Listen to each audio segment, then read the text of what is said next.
ओंकार सतनाम करता पुरख निरभव निर्वैर अकाल मूरत अजूनी सैभं गुर प्रसाद। वाहिगुरु जी का खालसा वाहिगुरु जी की फतेह। जिवें वीर हरजीत सिंह जी ने आप जी नाल ये विचार साझा किया ही है कि कल तक जपबाणी दियां 20 पौड़ियां दी विचार हो चुकी है। सो इस तो पहलों कि 21ਵੀਂ पौड़ी की विचार आरंभ की जाए, थोड़े ਜਿਹੇ ਸਮੇਂ ਵਿੱਚ जो 20ਵੀਂ पौड़ी जो इस लड़ी ਦੇ ਵਿੱਚ ਨਾਲ ਹੀ ਜੁੜੀ ਹੋਈ ਹੈ, ਇਸ ਅੱਜ ਵਾਲੀ ਪੌੜੀ ਦੇ ਨਾਲ ਸੰਖੇਪ ਵਿੱਚ ਉਸ ਨੂੰ ਦੁਹਰਾ ਲੈਂਦੇ ਹਾਂ। तो उस पौड़ी ਵਿੱਚ ਮੁੱਖ ਤੌਰ ਦੇ ਉੱਤੇ ਮਨ ਮਤ ਨੂੰ ਨਿਰਮਲ ਕਰਨ ਵਾਸਤੇ ਗੁਰੂ ਸਾਹਿਬ ਨੇ ਜੋ ਤਰੀਕਾ ਸਮਝਾਇਆ ਸੀ, ਮਿਸਾਲਾਂ ਦਿੱਤੀਆਂ ਸਨ ਆਮ ਜ਼ਿੰਦਗੀ ਦੇ ਵਿੱਚੋਂ ਕਿ ਜਿਵੇਂ ਸਾਡਾ ਸਰੀਰ ਹੱਥ ਪੈਰ ਆਦਿ ਮੈਲੇ ਹੋ ਜਾਣ, ਮਿੱਟੀ ਲੱਗ ਜਾਵੇ ਤੇ ਪਾਣੀ ਨਾਲ ਧੋਤਿਆਂ ਮਿੱਟੀ ਉਤਰ ਜਾਂਦੀ ਹੈ, ਹੱਥ ਪੈਰ ਸਾਫ਼ ਹੋ ਜਾਂਦੇ ਹਨ। ਜੇ ਕੱਪੜਿਆਂ ਦੇ ਉੱਤੇ ਗੰਦ ਲੱਗ ਜਾਵੇ, ਮੂਤਰ ਲੱਗ ਜਾਵੇ, ਕੁਝ ਹੋਰ ਗੰਦਗੀ ਲੱਗ ਜਾਵੇ ਤਾਂ ਸਾਬਣ ਦੇ ਨਾਲ ਕੱਪੜਿਆਂ ਨੂੰ ਧੋਤਾ ਜਾਵੇ ਤਾਂ ਕੱਪੜੇ ਸਾਫ਼ ਹੋ ਜਾਂਦੇ ਹਨ। ਇਹ ਮਿਸਾਲਾਂ ਦੇ ਕੇ ਗੁਰੂ ਸਾਹਿਬ ਨੇ ਅੱਗੇ ਗੱਲ ਸਮਝਾਈ ਕਿ ਇਵੇਂ ਹੀ ਜੇ ਇਨਸਾਨ ਦੀ ਮੱਤ ਮਾੜੇ ਕਰਮਾਂ ਕਰਕੇ, ਜਿਨ੍ਹਾਂ ਨੂੰ ਆਮ ਬੋਲੀ ਵਿੱਚ ਅਸੀਂ ਲੋਕ ਪਾਪ ਕਰਮ ਕਹਿੰਦੇ ਹਾਂ, ਉਹ ਕੰਮ ਜਿਹੜੇ ਮਨ ਦੇ ਵਿੱਚ ਭੈੜੇ ਵਿਚਾਰ ਲਿਆਉਂਦੇ ਹਨ, ਮਨ ਦੇ ਉੱਤੇ ਮਾੜੇ ਸੰਸਕਾਰ ਛੱਡ ਜਾਂਦੇ ਹਨ, ਉਹ ਐਸੇ ਕਰਮ ਕਰਨ ਦੇ ਨਾਲ ਜਿਹੜੀ ਮੱਤ ਵੀ ਮੈਲੀ ਹੋ ਜਾਂਦੀ ਹੈ, ਜੇ ਉਹ ਵੀ ਇਹਨਾਂ ਕਰਮਾਂ ਦੇ ਅਸਰ ਕਰਕੇ ਮਲੀਨ ਹੋ ਜਾਵੇ ਤਾਂ ਉਸ ਨੂੰ ਵੀ ਧੋਤਾ ਜਾ ਸਕਦਾ ਹੈ ਨਾਮ ਦੇ ਰੰਗ ਵਿੱਚ, ਨਾਮ ਦੇ ਰਾਹੀਂ ਧੋਤਾ ਜਾ ਸਕਦਾ ਹੈ। ਸਰੀਰ ਤਾਂ ਪਾਣੀ ਨਾਲ ਸਾਫ਼ ਹੋ ਜਾਏਗਾ, ਸਾਬਣ ਨਾਲ ਸਾਫ਼ ਹੋ ਜਾਏਗਾ, ਕੱਪੜੇ ਸਾਫ਼ ਹੋ ਜਾਣਗੇ, ਪਰ ਮਨ ਦੀ ਮੈਲ ਐਸੀ ਹੈ ਜਿਹੜੀ ਅੱਖਾਂ ਰਾਹੀਂ ਨਜ਼ਰ ਨਹੀਂ ਆਉਂਦੀ, ਉਸ ਮੈਲ ਨੂੰ ਹੱਥਾਂ ਦੇ ਨਾਲ ਅਸੀਂ ਛੂਹ ਨਹੀਂ ਸਕਦੇ। ਇਹ ਵਿਚਾਰਾਂ ਦੀ ਮੈਲ ਹੈ ਤੇ ਵਿਚਾਰਾਂ ਦੀ ਮੈਲ ਜਿਹੜੀ ਹੈ ਉਹ ਐਸੀ ਚੀਜ਼ ਨਾਲ ਹੀ ਪਵਿੱਤਰ ਹੋ ਸਕਦੀ ਹੈ, ਨਿਕਲ ਸਕਦੀ ਹੈ ਜਿਹੜੀ ਮਨ ਨੂੰ ਪਵਿੱਤਰ ਕਰਨ ਦੀ ਸਮਰੱਥਾ ਰੱਖਦੀ ਹੋਵੇ। ਉਹ ਚੀਜ਼ ਹੈ ਕੇਵਲ ਤੇ ਕੇਵਲ ਪ੍ਰਭੂ ਦਾ ਨਾਮ। ਫਿਰ ਇਸ ਪੌੜੀ ਵਿੱਚ ਹੀ ਅੱਗੇ ਚੱਲ ਕੇ ਗੁਰੂ ਪਾਤਸ਼ਾਹ ਨੇ ਇਹ ਗੱਲ ਵੀ ਬੜੀ ਸਪਸ਼ਟ ਕਰਕੇ ਸਮਝਾ ਦਿੱਤੀ ਕਿ ਮਾੜੇ ਕਰਮਾਂ ਦਾ ਅਸਰ ਤੇ ਚੰਗੇ ਕਰਮਾਂ ਦਾ ਅਸਰ ਇਹ ਸਿਰਫ ਕਹਿਣ ਮਾਤਰ ਗੱਲ ਨਹੀਂ ਹੈ, ਇਹ ਮਨ ਦੇ ਉੱਤੇ ਆਪਣਾ ਪ੍ਰਭਾਵ ਛੱਡਦੇ ਹਨ। ਔਰ ਜਿਸ ਤਰੀਕੇ ਦੇ ਮਨ ਦੇ ਅੰਦਰ ਪੁਰਾਣੇ ਸੰਸਕਾਰ ਇਕੱਠੇ ਹੁੰਦੇ ਰਹਿੰਦੇ ਹਨ, ਬੰਦੇ ਦੀ ਸੋਚ, ਬੰਦੇ ਦੇ ਅੱਗੋਂ ਕੰਮਾਂ ਦੇ ਬਾਰੇ ਨਿਰਣਾ ਕਰਨ ਦਾ ਜੋ ਰੁਝਾਨ ਹੈ, ਜੋ ਢੰਗ ਤਰੀਕਾ ਹੈ, ਉਹ ਵੀ ਉਹਨਾਂ ਤੋਂ ਪ੍ਰਭਾਵਿਤ ਹੁੰਦਾ ਹੈ। ਜਿਹੜੇ ਕਰਮ ਅਸੀਂ ਮੁੜ-ਮੁੜ ਕੇ ਕਰਦੇ ਹਾਂ, ਉਹਨਾਂ ਦਾ ਅਸਰ ਸਾਡੇ ਮਨ ਦੇ ਉੱਤੇ ਨਾਲੋਂ ਨਾਲ ਲਿਖਿਆ ਜਾਂਦਾ ਹੈ। ਇਸ ਪੰਕਤੀ ਤੋਂ ਵੀ ਇਹ ਗੱਲ ਸਪਸ਼ਟ ਹੋ ਜਾਂਦੀ ਹੈ, ਕਰ ਕਰ ਕਰਨਾ ਲਿਖ ਲੈ ਜਾਓ। ਜੋ ਜੋ ਕਰਮ ਅਸੀਂ ਕਰਦੇ ਰਹਿੰਦੇ ਹਾਂ, ਉਹਨਾਂ ਦੇ ਕਰਨ ਦਾ ਸਦਕਾ ਉਹਨਾਂ ਦੇ ਸੰਸਕਾਰ ਸਾਡੇ ਮਨ ਦੇ ਉੱਤੇ ਲਿਖੇ ਜਾਂਦੇ ਹਨ। ਕਿ ਜਦੋਂ ਕੋਈ ਕੰਮ ਬਾਰ-ਬਾਰ ਕੀਤਾ ਜਾਂਦਾ ਹੈ ਤਾਂ ਫਿਰ ਜਦੋਂ ਕਦੇ ਮੁੜ ਕੇ ਓਪਰਚੁਨਿਟੀ ਉਹੋ ਜਿਹੀ ਸਿਮਿਲਰ ਓਪਰਚੁਨਿਟੀ ਆਉਂਦੀ ਹੈ, ਉਹੋ ਜਿਹੇ ਹਾਲਾਤ ਬਣਦੇ ਹਨ, ਤਾਂ ਸਾਡੇ ਮਨ ਦੇ ਅੰਦਰ ਆਟੋਮੈਟਿਕਲੀ ਜੋ ਰਿਸਪੌਂਸ ਹੈ ਉਹ ਉਹੋ ਜਿਹੀ ਨਿਕਲਦੀ ਹੈ ਜਿਹੜੀ ਅਸੀਂ ਪਹਿਲਾਂ ਕਰ ਚੁੱਕੇ ਹੁੰਦੇ ਹਾਂ, ਉਹ ਸਾਡੇ ਸੁਭਾਅ ਦਾ ਹਿੱਸਾ ਬਣ ਜਾਂਦਾ ਹੈ। ਤੇ ਇਸ ਕਰਕੇ ਅਗਰ ਜੇ ਪੁਰਾਣੇ ਸਮੇਂ ਦੇ ਅੰਦਰ ਅਸੀਂ ਕਿਸੇ ਇੱਕ ਸਿਚੁਏਸ਼ਨ ਦੇ ਵਿੱਚ ਕੋਈ ਮਾੜਾ ਕੰਮ ਕੀਤਾ ਹੋਇਆ, ਮਾੜਾ ਨਿਰਣਾ ਲਿਆ ਹੋਇਆ ਹੈ, ਕਿਸੇ ਨਾਲ ਧੱਕਾ ਕੀਤਾ ਹੋਇਆ ਹੈ, ਕਿਸੇ ਨੂੰ ਠੱਗਿਆ ਹੋਇਆ ਹੈ, ਤਾਂ ਉਹੋ ਜਿਹੀ ਸਿਚੁਏਸ਼ਨ ਦੇ ਅੰਦਰ ਜਦੋਂ ਦੁਬਾਰਾ ਵੀ ਉਹ ਸਮਾਂ ਵੈਸਾ ਆਏਗਾ ਤਾਂ ਕੁਦਰਤੀ ਸਾਡਾ ਜੋ ਰਿਐਕਸ਼ਨ ਹੋਏਗਾ, ਜੋ ਸਾਡੀ ਰਿਸਪੌਂਸ ਹੋਏਗੀ, ਉਹ ਉਹੋ ਜਿਹੀ ਹੋਏਗੀ, ਚਲੋ ਇਹਨੂੰ ਲੁੱਟ ਲੈਂਦੇ ਹਾਂ, ਇਹਨੂੰ ਠੱਗ ਲੈਂਦੇ ਹਾਂ, ਇਹਦੇ ਨਾਲ ਧੋਖਾ ਕਰ ਲੈਂਦੇ ਹਾਂ। ਪੁਰਾਣੇ ਕੀਤੇ ਹੋਏ ਸੰਸਕਾਰ ਆਪਣਾ ਅਸਰ ਮਨ ਦੇ ਉੱਤੇ ਪੱਕਾ ਬਣਾ ਲੈਂਦੇ ਹਨ ਤੇ ਇਹ ਪੱਕੇ ਜਿਹੜੇ ਸੰਸਕਾਰ ਹਨ, ਇਹ ਇਨਸਾਨ ਦੇ ਆਚਰਣ ਦਾ ਹਿੱਸਾ ਹੀ ਬਣ ਜਾਂਦੇ ਹਨ। ਇਹ ਆਚਰਨ ਸੌਖੇ ਕੀਤਿਆਂ ਬਦਲਦਾ ਨਹੀਂ ਹੈ। ਇਸ ਨੂੰ ਬਦਲਣ ਵਾਸਤੇ ਕੋਈ ਐਸੀ ਦਵਾਈ, ਕੋਈ ਐਸਾ ਢੰਗ ਚਾਹੀਦਾ ਹੁੰਦਾ ਹੈ ਜਿਹੜਾ ਪਿਛਲੇ ਸੰਸਕਾਰਾਂ ਨਾਲੋਂ ਵੀ ਜ਼ਿਆਦਾ ਪ੍ਰਭਾਵਸ਼ਾਲੀ ਹੋਵੇ। ਉਹ ਗੁਰੂ ਪਾਤਸ਼ਾਹ ਦੇ ਅਨੁਸਾਰ ਕੇਵਲ ਤੇ ਕੇਵਲ ਪਰਮਾਤਮਾ ਦੇ ਨਾਮ ਦਾ ਰੰਗ ਹੀ ਹੈ। ਸੋ ਇਸ ਕਰਕੇ ਇਸ ਗੱਲ ਨੂੰ ਕਿਤੇ ਕੋਈ ਐਵੇਂ ਭੁਲੇਖੇ ਵਿੱਚ ਨਾ ਲੈ ਲਵੇ ਕਿ ਬਈ ਕੀਤੇ ਸੰਸਕਾਰਾਂ ਦਾ ਅਸਰ ਚੱਲਦਾ ਨਹੀਂ ਹੈ, ਉਹ ਜੀਵ ਦੇ ਨਾਲ ਚੱਲਦਾ ਹੈ। ਤਾਂ ਇਸ ਲਈ ਗੁਰੂ ਸਾਹਿਬ ਨੇ ਇਹ ਗੱਲ ਸਮਝਾ ਦਿੱਤੀ ਹੈ ਕਿ ਪੁੰਨੀ ਪਾਪੀ ਆਖਣ ਨਾ ਏ, ਕਰ ਕਰ ਕਰਨਾ ਲਿਖ ਲੈ ਜਾਓ। ਔਰ ਇਹ ਗੱਲ ਵੀ ਪੱਕੀ ਹੈ ਕਿ ਜੋ ਕਰਮ ਅਸੀਂ ਆਪ ਕਰਦੇ ਹਾਂ ਉਹਨਾਂ ਦੇ ਸੰਸਕਾਰਾਂ ਦਾ ਅਸਰ ਸਾਡੇ ਆਪਣੇ ਅੰਦਰ ਹੁੰਦਾ ਹੈ। ਤੇ ਸਾਡੇ ਅੰਦਰ ਜੇ ਉਹਨਾਂ ਦਾ ਅਸਰ ਪੱਕਾ ਹੋ ਜਾਏਗਾ ਤਾਂ ਫਿਰ ਉਹਨਾਂ ਦੇ ਫਲਸਰੂਪ ਜੋ ਕੁਝ ਸਾਡੇ ਰਿਐਕਸ਼ਨ ਹੋਣਗੇ, ਸਾਡੀ ਅੱਗੋਂ ਦੀ ਰਿਸਪੌਂਸ ਹੋਏਗੀ ਤੇ ਉਹਨਾਂ ਕੀਤੇ ਕਰਮਾਂ ਦਾ ਫਿਰ ਜੋ ਅੱਗੋਂ ਅਸਰ ਹੋਏਗਾ, ਜੋ ਰਿਜ਼ਲਟ ਹੋਏਗਾ, ਉਹ ਸਾਨੂੰ ਆਪ ਨੂੰ ਹੀ ਭੁਗਤਣਾ ਪਵੇਗਾ ਤੇ ਉਹਨਾਂ ਦੇ ਅਧੀਨ ਹੀ ਫਿਰ ਇਹ ਜਨਮ ਮਰਨ ਦਾ ਗੇੜ ਸਾਡਾ ਜੀਵਨ ਦੇ ਵਿੱਚ ਬਣਿਆ ਰਹੇਗਾ। ਕਿਉਂਕਿ ਕੀਤੇ ਕਰਮਾਂ ਦੇ ਫਲ ਨੂੰ ਭੁਗਤਣਾ ਤਾਂ ਪਏਗਾ ਹੀ। ਆਪੇ ਬੀਜ ਆਪੇ ਹੀ ਖਾਓ ਵਾਲੀ ਗੱਲ ਜਿਹੜੀ ਹੈ ਉਹ ਕੁਦਰਤ ਦਾ ਨਿਯਮ ਹੈ, ਪਰਮਾਤਮਾ ਦਾ ਅਟਲ ਸਿਧਾਂਤ ਹੈ, ਜਿਹਦੇ ਅਨੁਸਾਰ ਜੀਵ ਨੂੰ ਆਪਣੇ ਕੀਤੇ ਕਰਮਾਂ ਦਾ ਫਲ ਭੁਗਤਣਾ ਹੀ ਪੈਂਦਾ ਹੈ। ਹੁਣ ਇਹ ਪੁੰਨ ਪਾਪ ਦੀ ਗੱਲ ਜਦੋਂ ਥੋੜੀ ਬਹੁਤ ਬੰਦੇ ਨੂੰ ਸਮਝ ਆ ਜਾਂਦੀ ਹੈ ਤੇ ਉਹਦੇ ਮਨ ਦੇ ਵਿੱਚ ਇੱਕ ਇਹ ਵਿਚਾਰ ਵੀ ਉਪਜਦਾ ਹੈ ਕਿ ਵੀ ਹੁਣ ਜਿਹੜੇ ਮੈਂ ਕੀਤੇ ਹੋਏ ਮਾੜੇ ਕਰਮ ਨੇ ਉਹਨਾਂ ਦੇ ਅਸਰ ਤੋਂ ਜੇ ਮੈਂ ਬਚਣਾ ਹੋਵੇ ਤੇ ਮੈਨੂੰ ਕੀ ਤਰੀਕਾ ਕਰਨਾ ਚਾਹੀਦਾ ਹੈ। ਉਹ ਫਿਰ ਕੋਈ ਨਾ ਕੋਈ ਹੱਥ ਪੈਰ ਮਾਰਦਾ ਹੈ, ਇੱਧਰੋਂ ਉੱਧਰੋਂ ਸਲਾਹਾਂ ਕਰਦਾ ਹੈ, ਜੋ ਕੋਈ ਉਹਨੂੰ ਢੰਗ ਲੱਭਦੇ ਹਨ ਉਹ ਕਰਨ ਦੀ ਕੋਸ਼ਿਸ਼ ਕਰਦਾ ਹੈ। ਉਹ ਐਸੇ ਹੀ ਕੁਝ ਢੰਗਾਂ ਦਾ ਜ਼ਿਕਰ ਤੇ ਕੁਝ ਇੱਕ ਹੋਰ ਇਸ ਦੇ ਨਾਲ ਜੁੜੀਆਂ ਹੋਈਆਂ ਗੱਲਾਂ ਜੋ ਹਨ ਉਹ ਅੱਜ ਦੀ ਇਸ ਪੌੜੀ ਵਿੱਚ ਗੁਰੂ ਪਾਤਸ਼ਾਹ ਬਿਆਨ ਕਰਨਗੇ। तो आओ पहला एक बारी पौड़ी का पाठ कर लेंदे हाँ। तीरथ तप दया दत दान, जे को पावै तिल का मान, सुनिया मन्निया मन कीता भाहो, अंतरगत तीरथ मल नाहो, सब गुण तेरे मैं नाही कोय, विन गुण कीते भगत ना होए, स्वस्थ हाथ बाणी बरमाओ, सत सुहान सदा मन चाओ, कवन सुवेला वक्त कवन, कवन थित कवन वार, कवन से रुति माह कवन, जित हुआ आकार, वेल ना पाइया पंडिती, जे होवै लेख पुराण, वक्त ना पायो कादियां, जे लिखन लेख कुरान, थितवार ना जोगी जाना, रुत माह ना कोई, जा करता सिद्धि को साजे, आपे जाना सोई, किव कर आखां किव सालाही, क्यों वरनी किव जाना, नानक आखन सबको आखै, एक दो एक सियाणा, वड्डा साहिब वड्डी नाई, कीता जाका होवै, नानक जे को आपो जाने, अग्गे गया ना सोहै। तो जिवें पिछली पौड़ी विच गल आई सीगी, आपे बीज आपे ही खाओ, नानक हुक्मी आवो जाओ। तो इस पौड़ी ਨੂੰ ਪੜ੍ਹ ਕੇ ਜਗਿਆਸੂ ਦੇ ਮਨ ਦੇ ਵਿੱਚ ਇਹ ਫੁਰਨਾ ਉੱਠ ਹੀ ਪੈਂਦਾ ਹੈ ਕਿ ਬਈ ਜੇ ਆਪਣੇ ਕੀਤੇ ਕਰਮਾਂ ਦਾ ਫਲ ਭੁਗਤਣਾ ਪੈਂਦਾ ਹੈ ਤੇ ਉਹਨਾਂ ਤੋਂ ਬਚਣ ਦਾ ਕੋਈ ਤਰੀਕਾ ਤਾਂ ਲੱਭਣਾ ਚਾਹੀਦਾ ਹੈ। तो शुरुआती तौर ਦੇ ਉੱਤੇ ਜੋ ਆਮ ਇਨਸਾਨ ਹੁੰਦਾ ਹੈ ਉਹਦੇ ਮਨ ਦੀ ਅਵਸਥਾ ਐਸੀ ਹੁੰਦੀ ਹੈ ਕਿ ਬਈ ਕੋਈ ਸੌਖਾ ਜਿਹਾ ਢੰਗ ਲੱਭ ਜਾਵੇ ਜਿਹਦੇ ਨਾਲ ਇਹ ਜੋ ਕੀਤੇ ਹੋਏ ਕਰਮਾਂ ਦਾ ਅਸਰ ਹੈ ਉਹਨੇ ਤੋਂ ਬਚਿਆ ਜਾ ਸਕੇ, ਜਿਹੜੀ ਮੈਲ ਲੱਗ ਗਈ ਹੈ ਸੌਖੇ ਕੀਤਿਆਂ ਉਤਰ ਜਾਵੇ।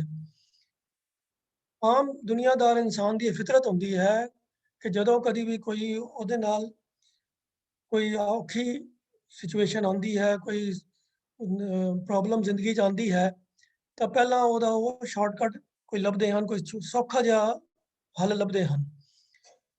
ਆਮ ਤੌਰ 'ਤੇ ਤੁਸੀਂ ਇਹ ਦੇਖਿਆ ਹੀ ਹੋਏਗਾ ਕਿ ਸਕੂਲ ਦੇ ਵਿੱਚ ਪੜ੍ਹਾਈ ਕਰਨ ਵਾਲੇ ਬੱਚੇ ਜਿਹੜੇ ਜ਼ਿਆਦਾ ਪੜ੍ਹਾਈ ਵਿੱਚ ਇੰਟਰਸਟ ਨਹੀਂ ਰੱਖਦੇ, ਜਿਨ੍ਹਾਂ ਦੇ ਮਨ ਦੇ ਵਿੱਚ ਕੋਈ ਗਿਆਨ ਪ੍ਰਾਪਤੀ ਦੀ ਕੋਈ ਬਹੁਤੀ ਇੱਛਾ ਨਹੀਂ ਹੁੰਦੀ, ਉਹਨਾਂ ਨੇ ਬੱਧਾ ਚੱਟੀ ਸਿਰਫ ਸਕੂਲ ਹਾਜ਼ਰੀ ਲਵਾਉਣੀ ਹੁੰਦੀ ਹੈ ਤੇ ਇਮਤਿਹਾਨ ਪਾਸ ਕਰਨਾ ਹੀ ਉਹਨਾਂ ਦਾ ਮੁੱਖ ਮਕਸਦ ਹੁੰਦਾ ਹੈ। ਕੁਝ ਸਮਝ 'ਚ ਆਵੇ ਚਾਹੇ ਨਾ ਆਵੇ, ਆਮ ਜਿਹੜੇ ਐਵਰੇਜ ਸਟੂਡੈਂਟ ਨੇ ਉਹਨਾਂ ਦਾ ਇਹੀ ਧਿਆਨ ਹੁੰਦਾ ਹੈ। ਜੇ ਉਹ ਭਲਾ ਕਿਸੇ ਕਲਾਸ ਟੈਸਟ 'ਚ ਫੇਲ ਹੋ ਜਾਣ ਤੇ ਅਗਲੇ ਉਹਨਾਂ ਨੂੰ ਕਿਹਾ ਜਾਵੇ ਵੀ ਅਗਲੇ ਟੈਸਟ ਵਾਸਤੇ ਹੁਣ ਦੁਬਾਰਾ ਤਿਆਰੀ ਕਰੋ, ਤਾਂ ਉਹ ਆਪਣੇ ਵਰਗੇ ਹੋਰ ਆਪਣੇ ਸੰਗੀ ਸਾਥੀ ਜਿਹੜੇ ਉਹਨਾਂ ਵਰਗੇ ਹੀ ਹੁੰਦੇ ਹਨ, ਉਹਨਾਂ ਤੋਂ ਸਲਾਹਾਂ ਕਰਦੇ ਹਨ, ਬਈ ਦੱਸੋ ਕੀ ਕਰਨਾ ਹੈ, ਤੁਸੀਂ ਕੀ ਕਰ ਰਹੇ ਹੋ?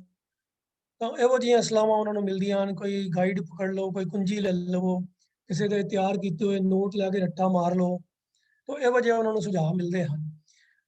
ਇਹੋ ਜਿਹੀਆਂ ਸਾਰੀਆਂ ਚੀਜ਼ਾਂ ਦੇ ਨਾਲ ਫਿਰ ਵੀ ਹੁੰਦਾ ਕੀ ਹੈ ਕਿ ਉਹ ਸਿਰਫ ਘੋਟੇ ਮਾਰਨ ਤੱਕ ਹੀ ਸੀਮਿਤ ਰਹਿ ਜਾਂਦੇ ਹਨ, ਸਮਝ ਉਹਨਾਂ ਨੂੰ ਸਬਜੈਕਟ ਫਿਰ ਵੀ ਨਹੀਂ ਆਉਂਦਾ, ਜੋ ਕਿ ਅਸਲ ਮਕਸਦ ਹੁੰਦਾ ਪੜ੍ਹਾਈ ਦਾ।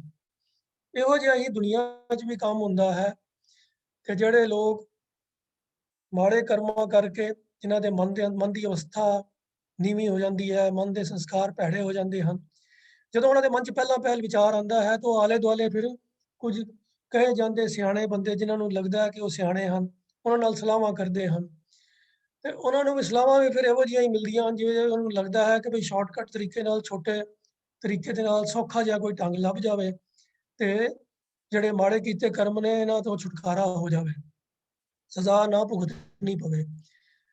ਇਹੋ ਜਿਹੇ ਪ੍ਰਚਲਿਤ ਕੁਝ ਕਰਮ ਕਾਂਡ ਹਨ ਜਿਨ੍ਹਾਂ ਦਾ ਜ਼ਿਕਰ ਇਹ ਪਹਿਲੀ ਪੰਕਤੀ 'ਚ ਗੁਰੂ ਨਾਨਕ ਪਾਤਸ਼ਾਹ ਨੇ ਕੀਤਾ ਹੈ, ਜੋ ਕਿ ਉਸ ਵੇਲੇ ਭਾਰਤੀ ਸਮਾਜ ਦੇ ਅੰਦਰ ਪ੍ਰਚਲਿਤ ਸਨ। ਤੀਰਥ, ਤਪ, ਦਇਆ, ਦਤ ਦਾਨ। ਤੀਰਥ ਤੋਂ ਭਾਵ ਤੀਰਥ ਇਸ਼ਨਾਨ।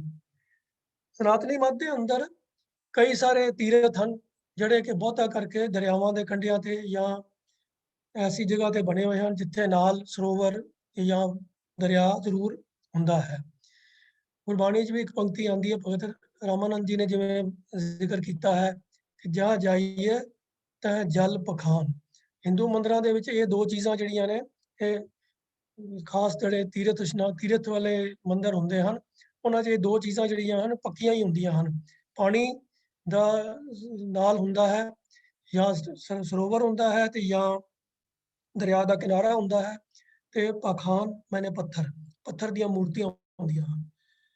ਉਹ ਐਸੇ ਜਗ੍ਹਾ ਤੇ ਜਾ ਕੇ ਤੀਰਥਾਂ ਤੇ ਜਿਹੜੇ ਖਾਸ ਇੱਕ ਮਿੱਥੇ ਹੋਏ ਕੋਈ ਸਥਾਨ ਹਨ, ਉੱਥੇ ਜਾ ਕੇ ਨਹਾਉਣ ਨੂੰ ਉਹਨਾਂ ਦੇ ਮਤ ਦੇ ਅੰਦਰ ਇੱਕ ਚੰਗਾ ਕਰਮ, ਪੁੰਨ ਕਰਮ ਗਿਣਿਆ ਗਿਆ ਹੈ ਤੇ ਉਹਨਾਂ ਦੇ ਵਿਸ਼ਵਾਸ ਹਨ ਕਿ ਵੀ ਐਸੇ ਕਰਮ ਕਰਨ ਦੇ ਨਾਲ ਪਾਪਾਂ ਦਾ ਅਸਰ ਜਿਹੜਾ ਉਹ ਵੀ ਕੱਟਿਆ ਜਾਂਦਾ ਹੈ।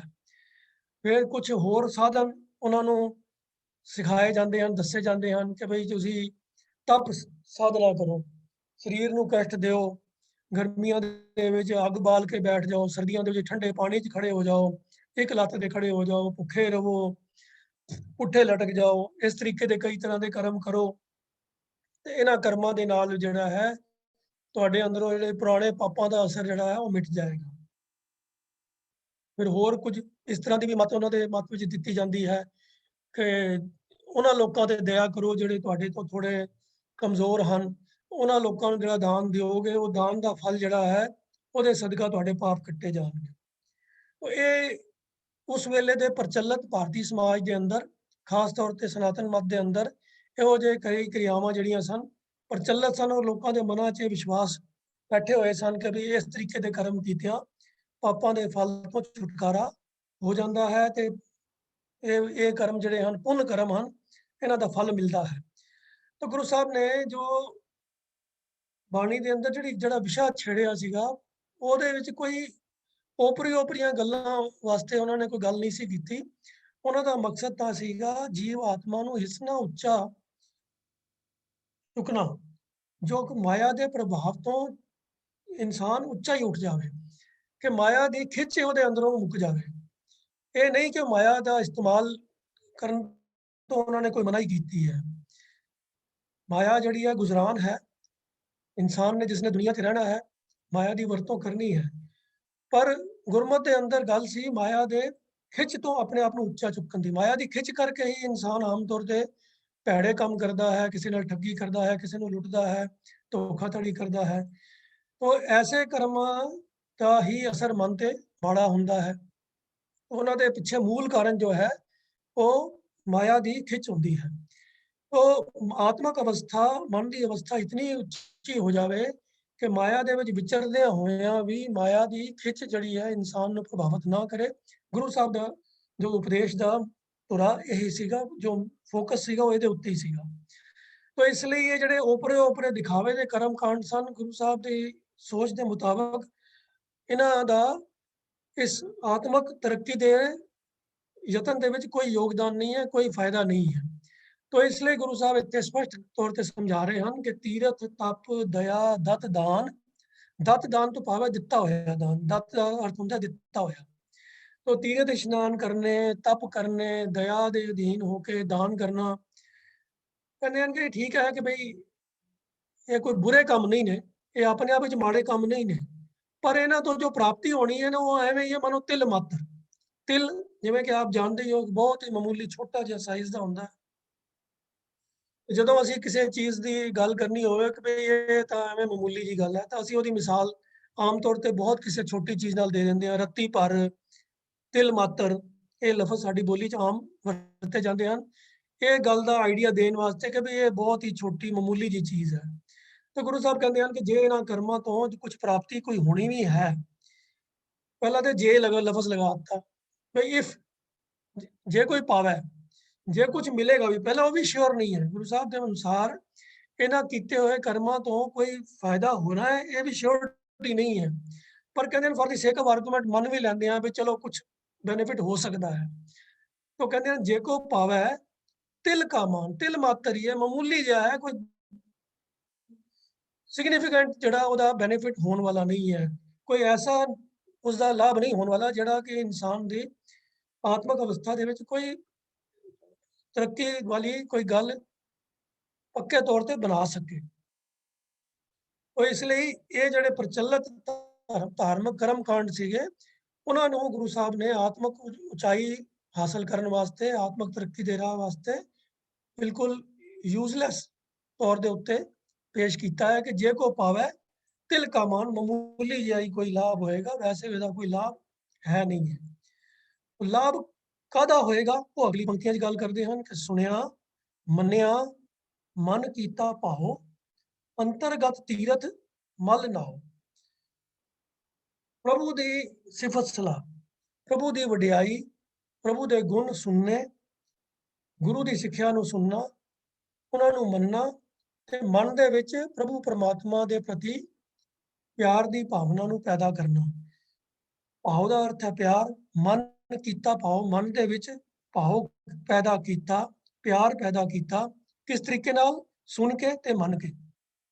जपजी के अंदर 4 पौड़ियां सुनिया दियां, 4 मनने दियां, विच काफ़ी विस्तार दे नाल गुरु साहब ने सुनन ते मनन दे जो असर हैं, जो लाभ हैं, वो डिस्कस किए हैं। फिर उन्हां अवस्थावां दे विचों लंघ के जो अवस्था इंसान की बनती है वो पंच वाली पौड़ी के अंदर, पंच प्रवान की पौड़ी के अंदर उहदी गल दा भी जिक्र उत्थे कर आए हैं। तो इस करके इस गुरु की सिक्ख्या नूं सुन के, मन के ते मन दे अंदर प्रभु वास्ते प्यार पैदा करना, इशारा उसे गल वास्ते इत्थे कर रहे हैं। सुनिया मन्निया मन कीता भाओ, गुरु की सिक्ख्या नूं सुन के मन दे अंदर प्रभु दे वास्ते प्यार की भावना पैदा कर लई जावे तां ओहदा की होएगा, वो इक्विवेलेंट है अंतरगत तीरथ मल नाओ। अंतरगत इक्को लफज है, इहदा कई बारी पाठ करन लगिया अंतर ते गत नूं वखरा वखरा पाठ कर दिता जाता है, जो कि इत्थे अप्रोप्रीएट नहीं है। अंतर और गत वक्खो वखरे लफज भी गुरबाणी दे विच कई थावां ते आए हैं, पर उत्थे आम तौर ते अंतर की गत करके इस तरह उन्हां दा इस्तेमाल होया है। अंतरगत जिथे आंदा है उहदा इस्तेमाल इकट्ठा ही हुंदा है। वो अंतरगत का जो आखिरी अर्थ है वह है अंदरला। अंदरला तीरथ ते तीरथ के थत्थे नूं सिहारी है, जिसका मतलब है तीरथ अंतरगत तीरथ, अंतर वाले तीरथ के उत्ते मल मल के नहाओ, इशनान करन दे तुल है। की चीज़? सुनिया मनिया मन कीता भाओ। ये मानो इस तरह है जिवें अपने मन के अंदरले तीरथ ते असी मल मल के ਚੰਗੀ ਤਰ੍ਹਾਂ ਦੇ ਨਾਲ ਇਸ਼ਨਾਨ ਕਰ ਲਿਆ ਹੋਵੇ ਤੇ ਸਾਰੀ ਜਿਹੜੀ ਮਨ ਦੀ ਮੈਲ ਹੈ ਉਹਨੂੰ ਉਤਾਰ ਲਿਆ ਹੋਵੇ। ਤੋ ਜਿਹੜੇ ਮਨ ਦੀ ਮੈਲ ਨੂੰ ਉਤਾਰਨ ਦੇ ਵਾਸਤੇ ਜੋ ਦੁਨਿਆਵੀ ਕਰਮਕਾਂਡ ਸੀ ਉਹਨਾਂ ਨੂੰ ਤਾਂ ਉੱਤੇ ਪਹਿਲੀ ਪੰਕਤੀ 'ਚ ਉਹਨਾਂ ਨੇ ਉਹਦੀ ਨਿਖੇਧੀ ਕਰ ਦਿੱਤੀ। ਪਰ ਜੋ ਉਹਦਾ ਸਹੀ ਢੰਗ ਹੈ ਉਹ ਇਹਨਾਂ ਪੰਕਤੀਆਂ 'ਚ ਗੁਰੂ ਸਾਹਿਬ ਨੇ ਸਮਝਾਇਆ ਹੈ ਕਿ ਸੁਣਿਆ ਮੰਨਿਆ ਮਨ ਕੀਤਾ ਭਾਉ ਅੰਤਰਗਤ ਤੀਰਥ ਮਲ ਨਾਉ। ਤੋ ਮਨ ਦੇ ਵਿੱਚ ਪ੍ਰਭੂ ਵਾਸਤੇ ਪਿਆਰ ਪੈਦਾ ਹੋ ਜਾਵੇ ਤਾਂ ਇਹ ਮਾਨੋ ਐਸੀ ਕਿਰਿਆ ਹੈ ਕਿ ਮਾਨੋ ਉਸ ਮਨੁੱਖ ਨੇ ਆਪਣੇ ਅੰਦਰਲੇ ਤੀਰਥ ਦੇ ਉੱਤੇ ਚੰਗੀ ਤਰ੍ਹਾਂ ਨਾਲ ਮਲ ਕੇ ਇਸ਼ਨਾਨ ਕਰ ਲਿਆ ਹੈ। ਜਦੋਂ ਚੰਗੀ ਤਰ੍ਹਾਂ ਅਸੀਂ ਸਰੀਰ ਦਾ ਵੀ ਮਲ ਕੇ ਇਸ਼ਨਾਨ ਕਰਦੇ ਹਾਂ ਤੇ ਸਾਨੂੰ ਤਸੱਲੀ ਹੁੰਦੀ ਹੈ ਵੀ ਹਾਂ ਅਸੀਂ ਸਰੀਰ ਤੋਂ ਮੈਲ ਉਤਾਰ ਲਈ ਹੈ। ਤੋ ਇਸ ਕਰਕੇ ਇਹ ਮਲ ਨਾਉ ਜਿਹੜਾ ਲਫ਼ਜ਼ ਇੱਥੇ ਹੈ ਉਹ ਇਸ ਗੱਲ ਦਾ ਲਿਖਾਇਕ ਹੈ ਕਿ ਪ੍ਰਭੂ ਦੇ ਨਾਮ ਦੇ ਨਾਲ ਪ੍ਰਭੂ ਦੇ ਨਾਲ ਪਿਆਰ ਪਾਇਆ ਅੰਦਰਲੇ ਤੀਰਥ ਦੇ ਉੱਤੇ ਜੋ ਮਨ ਦਾ ਤੀਰਥ ਹੈ ਉਹਨੂੰ ਉਹਦੇ ਉੱਤੇ ਮਲ ਕੇ ਚੰਗੀ ਤਰ੍ਹਾਂ ਨਾਲ ਇਸ਼ਨਾਨ ਹੋ ਜਾਂਦਾ ਹੈ। ਮਾਨੋ ਮਨ ਦੀ ਪੂਰੀ ਮੈਲ ਕੱਟੀ ਜਾਂਦੀ ਹੈ, ਨਿਕਲ ਜਾਂਦੀ ਹੈ। ਸੋ ਮਨ ਦੀ ਮੈਲ ਉਤਾਰਨ ਦਾ ਢੰਗ ਗੁਰੂ ਸਾਹਿਬ ਨੇ ਸਪਸ਼ਟ ਕਰ ਦਿੱਤਾ। ਮਨ ਦੇ ਵਿੱਚ ਪ੍ਰਭੂ ਦੇ ਨਾਲ ਪਿਆਰ ਪੈਦਾ ਕਰਨਾ ਤੇ ਪਿਆਰ ਪੈਦਾ ਹੋਣ ਦੇ ਵਾਸਤੇ ਜੋ ਆਧਾਰ ਹੈ, ਜਿਸ ਕਾਰਨ ਕਰਕੇ ਜਿਸ ਵਜ੍ਹਾ ਕਰਕੇ ਪ੍ਰਭੂ ਨਾਲ ਪਿਆਰ ਪੈਂਦਾ ਹੈ ਉਹ ਹੈ ਪ੍ਰਭੂ ਦੇ ਗੁਣ, ਪ੍ਰਭੂ ਦੀ ਵਡਿਆਈਆਂ, ਜਿਨ੍ਹਾਂ ਦੇ ਨਾਲ ਜੁੜ ਕੇ ਹੀ ਮਨ ਦੇ ਵਿੱਚ ਪਿਆਰ ਪੈਦਾ ਹੁੰਦਾ ਹੈ।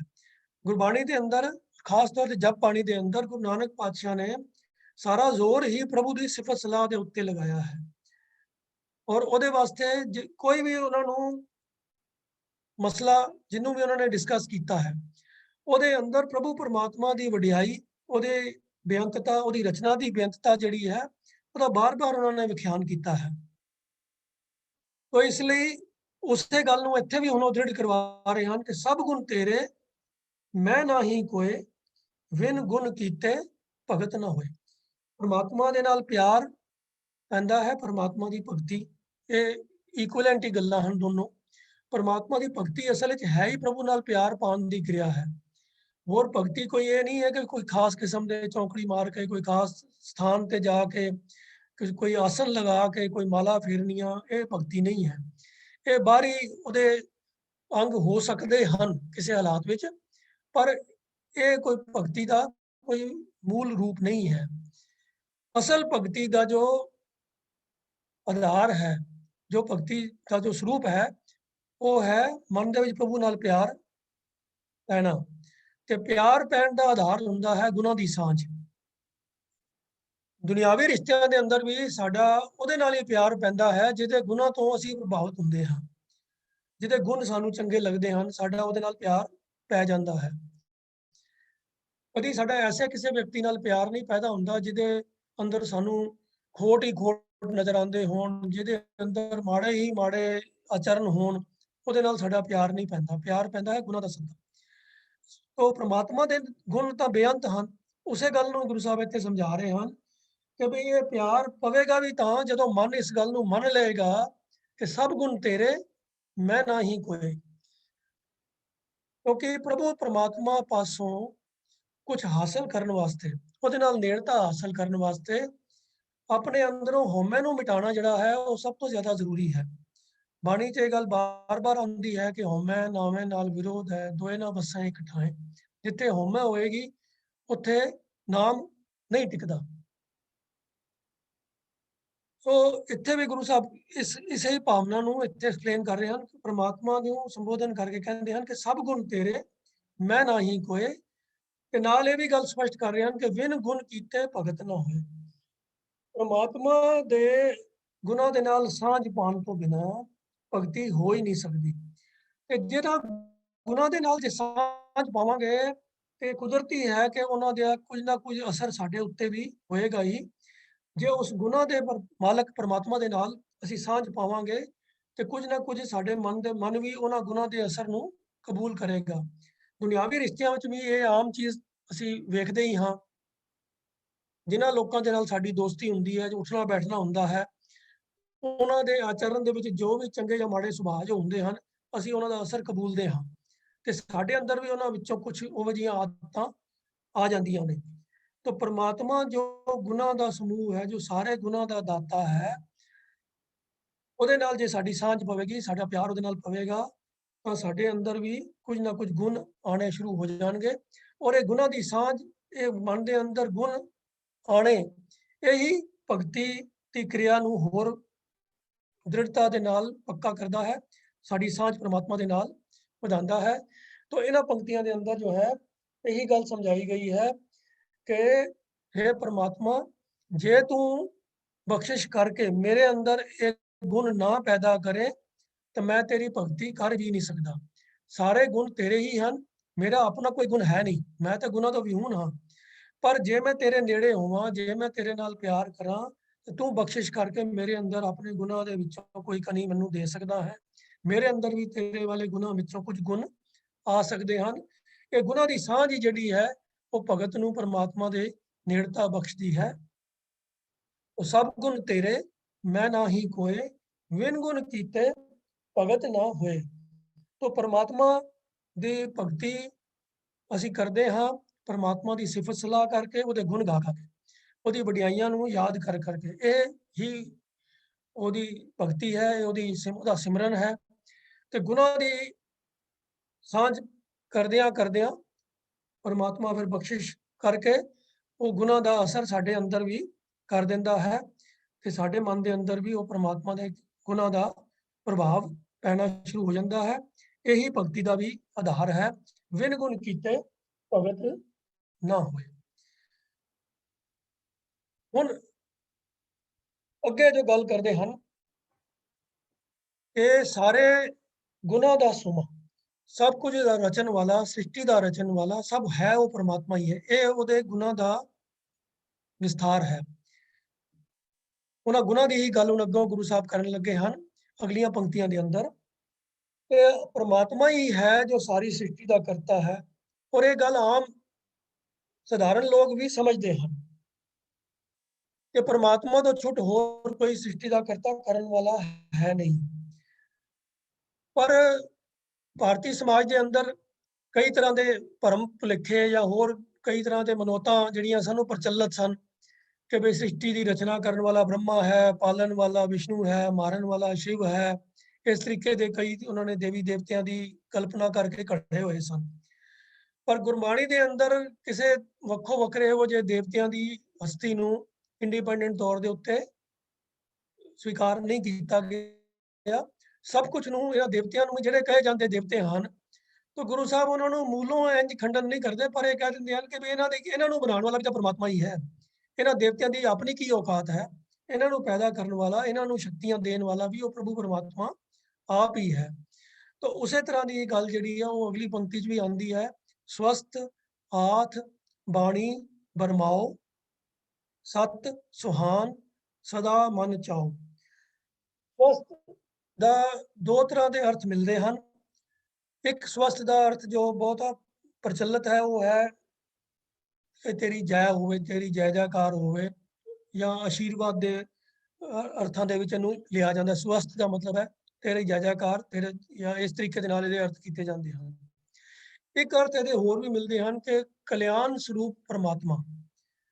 तो परमात्मा, ਇਹ ਪੰਕਤੀ ਮੂਲ ਰੂਪ ਵਿੱਚ परमात्मा ਦੀ ਵਡਿਆਈ ਹੀ ਬਿਆਨ ਕਰਦੀ ਹੈ।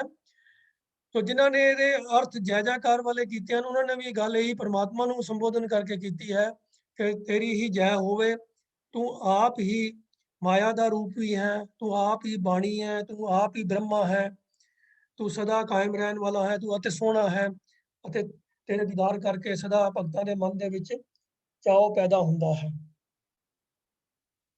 ਸੋ ਜਾਂ ਕਈਆਂ ਨੇ ਇਹ ਅਰਥ ਕੀਤੇ ਹਨ ਕਿ ਜੇ ਤੇਰੇ ਮਨ ਦੇ ਵਿੱਚ ਖਿੜਾਓ ਪੈਦਾ ਹੋ ਹਮੇਸ਼ਾ ਰਹਿੰਦਾ ਹੈ। तो ਸਵਸਥ ਦੇ ਅਰਥ ਭਾਵੇਂ ਕੀਤੇ ਜਾਣ ਜੈ ਜੈਕਾਰ ਵਾਲੇ ਤੇ ਚਾਹੇ ਕੀਤੇ ਜਾਣ ਕਲਿਆਣ ਰੂਪ ਵਾਹਿਗੁਰੂ। ਇਸ ਬਾਣੀ ਦੇ ਇਹਨਾਂ ਪੰਕਤੀਆਂ ਦਾ ਜੋ ਅਰਥ ਬਣਦਾ ਹੈ ਉਹ ਇਹ ਹੈ ਕਿ ਪ੍ਰਭੂ परमात्मा ਹੀ ਆਪ ਹੈ ਜੋ ਸਭ ਕੁਝ ਦਾ ਕਰਨ ਵਾਲਾ ਹੈ, ਮਾਇਆ ਨੂੰ ਬਣਾਉਣ ਵਾਲਾ ਵੀ ਆਪ ਹੈ। ਬਾਣੀ ਤੋਂ ਭਾਵ ਹੈ ਹੁਕਮ ਦੀ ਖੇਡ ਵਰਤਾਉਣ ਵਾਲਾ, ਜਿਸ ਹੁਕਮ ਦੇ ਰਾਹੀਂ ਉਹਨੇ ਬ੍ਰਹਮੇ ਨੂੰ ਹੁਕਮ ਕਰਕੇ ਸ੍ਰਿਸ਼ਟੀ ਦੀ ਰਚਨਾ ਕੀਤੀ। ਬਰਮਾਓ ਦਾ ਅਰਥ ਹੈ ਬ੍ਰਹਮਾ। तो ब्रह्म ਜਿਹੜਾ ਕਿ ਆਮ ਪ੍ਰਚਲਿਤ ਧਾਰਨਾ ਦੇ ਅਨੁਸਾਰ ਹੈ ਸ੍ਰਿਸ਼ਟੀ ਦੀ ਰਚਨਾ ਕਰਨ ਵਾਲਾ, ਤਾਂ ਉਹ ਬ੍ਰਹਮੇ ਨੂੰ ਇਹ ਸ਼ਕਤੀ ਦੇਣ ਵਾਲਾ, ਬ੍ਰਹਮੇ ਨੂੰ ਉਹ ਇਹ ਹੁਕਮ ਕਰਕੇ ਉਹਦੇ ਵਿੱਚ ਇਹ ਸਮਰੱਥਾ ਦੇਣ ਵਾਲਾ ਵੀ परमात्मा तू आप ही है। तो इस पंक्ति का अर्थ यही है कि कल्याण रूप परमात्मा तू आप ही माया ਵਰਤਾਨ ਵਾਲਾ ਹੈ, ਤੂੰ ਆਪ ਹੀ ਇਹ ਹੁਕਮ ਵਰਤਾਨ ਵਾਲਾ ਹੈ ਜਿਹਦੇ ਰਾਹੀਂ ਤੂੰ ਬ੍ਰਹਮੇ ਦੇ ਕੋਲੋਂ ਇਹ ਰਚਨਾ ਇਹ ਘਾੜਤ ਸ੍ਰਿਸ਼ਟੀ ਦੀ ਕਰਵਾਈ। तो ब्रह्मे ਨੂੰ ਘੜਨ ਵਾਲਾ ਵੀ ਤੂੰ ਆਪ ਹੀ ਹੈ, ਤੂੰ ਸਦਾ ਕਾਇਮ ਰਹਿਣ ਵਾਲਾ ਹੈ, ਸੋਹਣਾ ਹੈ ਅਤੇ ਤੇਰੇ ਮਨ ਵਿੱਚ ਸਦਾ ਹੀ ਖਿੜਾਓ ਰਹਿੰਦਾ ਹੈ, ਕਿਉਂਕਿ ਇਹ ਕੁਝ ਸਭ ਕੁਝ ਕਰਦਿਆਂ ਹੋਇਆਂ ਵੀ ਤੈਨੂੰ ਕਿਸੇ ਕਿਸਮ ਦੀ ਕੋਈ ਥਕਾਵਟ, ਕੋਈ ਖੇਚਲ, ਕੋਈ ਕਿਸੇ ਕਿਸਮ ਦੀ ਪਰੇਸ਼ਾਨੀ ਕਦੀ ਨਹੀਂ ਹੁੰਦੀ, ਕਿਉਂਕਿ ਸਭ ਕੁਝ ਤੂੰ ਕਰਨ ਦੇ ਸਮਰੱਥ ਹੈ। तो इस गल नूं तां विद्वानां ने दुनिया दे विच जिहड़े लोग विचारवान सी ये तां उन्होंने स्वीकार कर लिया कि चलो सृष्टि की रचना करने वाली जो है वो एक अगम्मी ताकत है, वड्डी शक्ति है, जिसनूं बहुते लोगों ने तो परमात्मा का रूप स्वीकार किया, ते कईयां ने उन्होंने खास ਉਹਦਾ ही एक अंग लैके ते ब्रह्मा के नाम के उत्ते एक क्रेडिट दे दिता। पर ਇਹਦੇ ਬਾਰੇ ਫਿਰ ਉਹਨਾਂ ਦੇ ਮਨ ਦੇ ਵਿੱਚ ਕਈ ਤਰ੍ਹਾਂ ਦੇ ਉਹਨਾਂ ਨੇ ਕਿਆਫੇ ਲਾਣੇ ਸ਼ੁਰੂ ਕੀਤੇ ਕਿ ਵੀ ਇਹ ਆਖਰ ਇਹ ਸ੍ਰਿਸ਼ਟੀ ਹੋਣ ਵਿੱਚ ਆਈ, ਇਹ ਸਾਰੀ ਘਾੜਤ ਘੜੀ ਗਈ, ਇਹ ਕਿਵੇਂ ਹੋਈ, ਕਦੋਂ ਸ਼ੁਰੂ ਹੋਈ। तो ਇਹਦੇ ਬਾਰੇ ਫਿਰ ਜਿਵੇਂ ਆਮ ਇਨਸਾਨਾਂ ਦੀ ਇਹ ਫਿਤਰਤ ਹੁੰਦੀ ਹੈ ਕਿ ਜਿਹੜਾ ਵੀ ਕੋਈ ਮਸਲਾ ਸਾਹਮਣੇ ਆਵੇ ਤੇ ਫਿਰ ਜੇ ਨਾ ਉਹਦੀ ਸਮਝ ਵੀ ਹੋਵੇ ਤਾਂ ਬੰਦੇ ਅੰਦਾਜ਼ੇ ਲਗਾਉਣੇ ਸ਼ੁਰੂ ਕਰ ਦਿੰਦੇ ਹਨ ਕਿ ਇੰਜ ਹੋਇਆ ਹੋਏਗਾ, ਇਸ ਵੇਲੇ ਹੋਇਆ ਹੋਏਗਾ। तो इस तरीके के आधार के उत्ते कईयां ने ਆਪੋ ਆਪਣੇ ਧਰਮ ਗ੍ਰੰਥਾਂ ਦੇ ਅੰਦਰ ਵੱਖੋ ਵੱਖਰੇ ਤਰ੍ਹਾਂ ਦੀਆਂ ਕਈ ਮਨੌਤਾਂ ਬਣਾ ਲਈਆਂ, ਕਈ ਕਿਆਫੇ ਲਾਏ। ਪਰ ਗੁਰੂ ਸਾਹਿਬ ਜੋ ਹਨ ਇਸ ਗੱਲ ਦੇ ਪੱਕੇ ਜੋ ਹੈ ਧਾਰਨੀ ਹਨ ਕਿ परमात्मा ने जो कुछ ਕੀਤਾ ਤੇ ਜਦੋਂ ਕੀਤਾ ਇਹ ਕੇਵਲ परमात्मा ਹੀ ਜਾਣਦਾ ਹੈ। ਇਹ ਇਨਸਾਨ ਦੇ ਵੱਸ ਦੀ ਗੱਲ ਹੀ ਨਹੀਂ ਹੈ ਇਹ ਸਮਝ ਸਕਣਾ, ਇਹ ਬੁੱਝ ਸਕਣਾ ਕਿ परमात्मा ने सृष्टि ਦੀ ਰਚਨਾ कदों ते किवें कीती। तो अगलियां पंक्तियां दे अंदर यही जो दृढ़ विश्वास है, जिहड़ा सिद्धांत है वो गुरु साहब स्पष्ट कर रहे हैं कि कवन सुवेला वक्त कवन, कवन थित कवन वार, कवन से रुत्ती मां कवन जित हुआ आकार। ये अगलियां 6 पंक्तियां 7 पंक्तियां अंदर यही सब्जेक्ट चल रहा है। तो उस वक्त के समाज के अंदर जो ਵੱਖੋ ਵੱਖਰੇ धार्मिक फिरके सन, उन्होंने ਦੇ ਜਿਹੜੇ ਮੁੱਖ ਧਾਰਮਿਕ ਆਗੂ ਸਨ, ਇੱਕ ਸੀ ਬ੍ਰਾਹਮਣ ਤੇ ਇੱਕ ਸਨ ਕਾਜ਼ੀ ਤੇ ਇੱਕ ਸਨ ਜੋਗੀ। ਤਿੰਨ ਹਿੰਦੁਸਤਾਨ ਦੇ ਅੰਦਰ ਮੂਲ ਜਿਹੜੇ ਸਨ ਧਾਰਮਿਕ ਜਿਹੜੇ ਪ੍ਰਵਾਹ ਸਨ ਇਹ ਇਹਨਾਂ ਲੋਕਾਂ ਦੇ ਚੱਲਦੇ ਸਨ, ਬ੍ਰਾਹਮਣਾਂ ਦੇ, ਮੁਸਲਮਾਨਾਂ ਦੇ ਅਤੇ ਜੋਗੀਆਂ ਦੇ। ਤੇ ਇਹਨਾਂ ਦੇ ਧਾਰਮਿਕ ਆਗੂ ਸਨ ਪੰਡਤ, ਕਾਜ਼ੀ ਅਤੇ ਜੋਗੀ। तो उन्होंने ही प्रचलित किए हुए जो कई सारे अंदाजे सन और वो अपने आप को विद्वान करके लोगों सामने सियाणा बना के लोगों सामने पेश करते सन कि सानू सब कुछ पता है कि परमात्मा की करता है तो किवें करता है। तो गुरु साहब इस मिथ नूं तोड़ना चाहते हैं। तो इस सबजैक्ट नूं वो इस तरीके दे नाल विछाउंदे हन कि कवन सुवेला वक्त कवन, कवन थित कवन वार।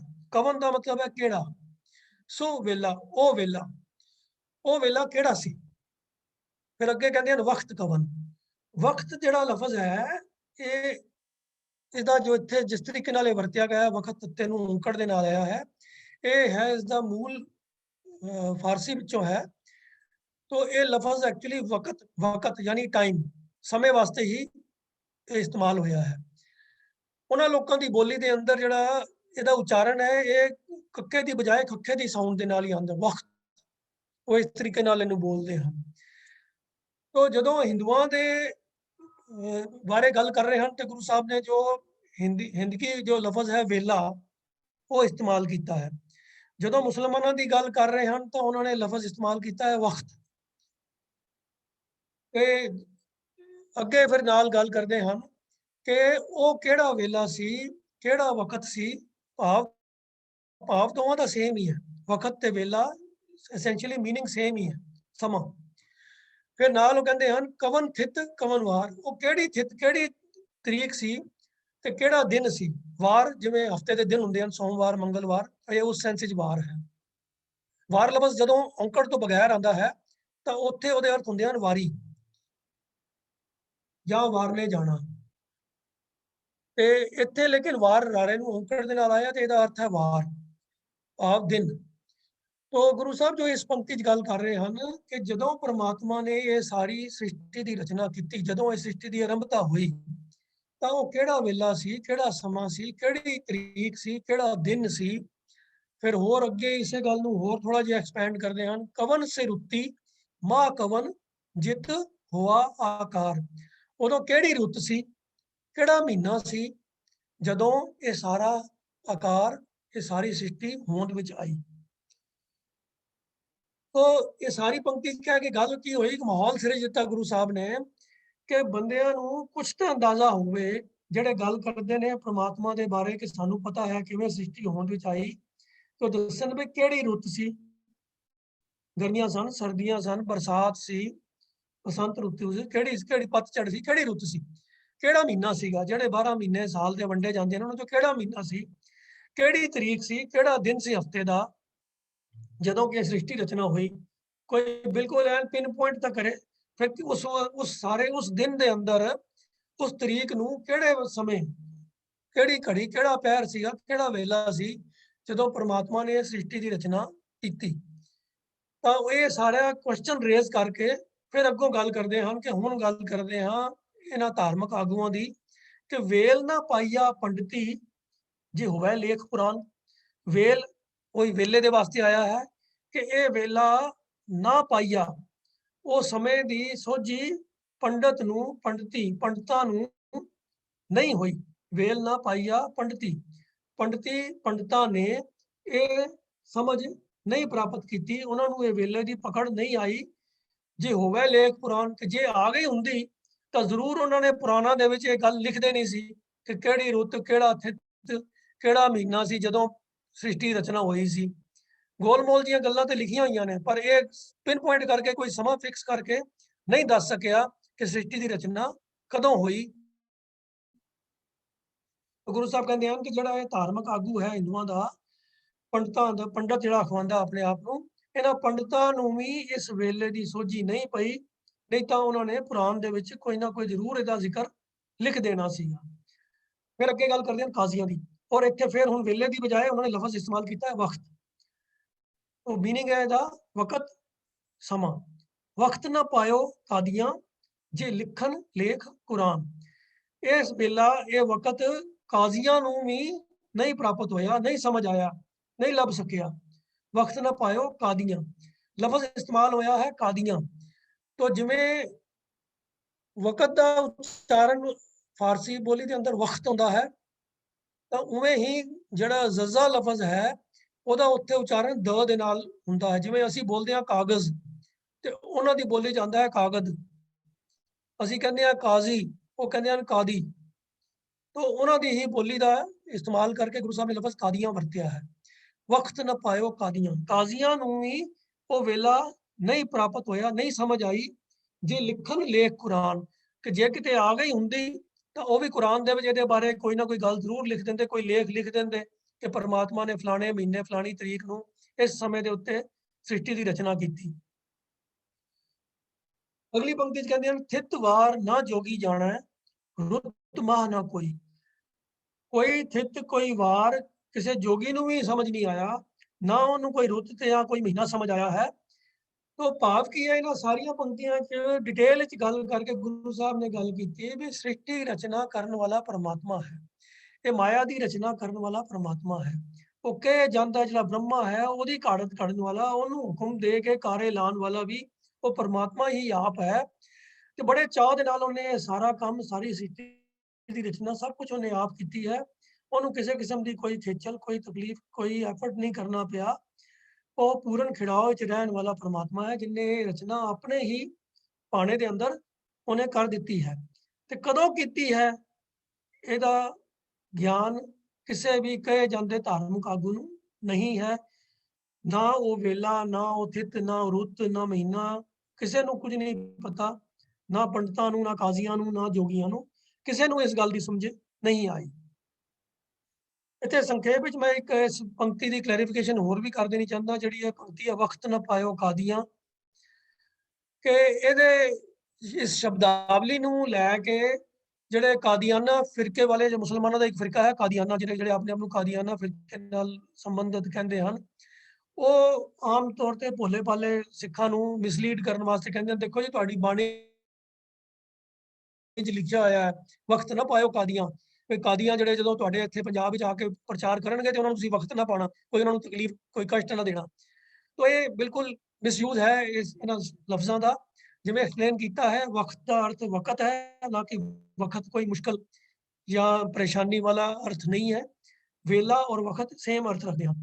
और पायो लफ्ज़ जिहड़ा है, ये पास्ट टेंस दी क्रिया दे अनुसार गुरबाणी च इस्तेमाल किया जाता है। उसे सेंस च इत्थे जिवें वेल ना पाईया पलटती है, तिवें ही वक्त ना पायो कादियां है। तो ये भविष्यत काल की क्रिया नहीं है, बल्कि भूतकाल की क्रिया है। वक्त ना पायो कादियां, काजियां ने भी ये वेला ये वक्त नहीं प्राप्त किया, नहीं समझ सके, नहीं तो कुरान च लेख लिख देंगे। तो ये सारी गल करके तो अल्टीमेटली जो सिद्धांत की गल है, गुरु साहब वो स्पष्ट करते हैं कि जा करता सिरठी को साजे आपे जाना सोई। जिस करते ने ये सिरठी, ये सारी सृष्टि की साजना की है, वो आप ही जानता है। ਉਹਦੇ ਕੀਤੇ ਹੋਏ ਨੂੰ ਕੋਈ ਹੋਰ ਦੁਨਿਆਵੀ ਉਹਦੀ ਕਿਰਤਮ ਕਿਰਿਆ ਦੇ ਉਹਦੇ ਕੀਤੇ ਹੋਏ ਜੋ ਕੁਦਰਤ ਦੇ ਜੋ ਹਿੱਸੇ ਹਨ, ਜੋ ਇਹ ਮਨੁੱਖ ਉਹਦੀ ਘਾੜਤ ਹੈ, ਉਹਦੀ ਕਿਰਤ ਹੈ, ਉਹ ਕਰਤੇ ਦੇ ਇਸ ਕਰਮ ਨੂੰ ਨਹੀਂ ਜਾਣ ਸਕਦੇ। ਜਾ ਕਰਤਾ सृष्टि को साजे, जिस करते ने ये सृष्टि नू साजिया है, जिसने ये सृष्टि सारी बनाई है, आपे जाना सोई, वो आप ही इस चीज नू जानता है, ਉਹਦੇ ਤੋਂ ਛੁੱਟ कोई दूजा नहीं जान सकता, ना जानता है।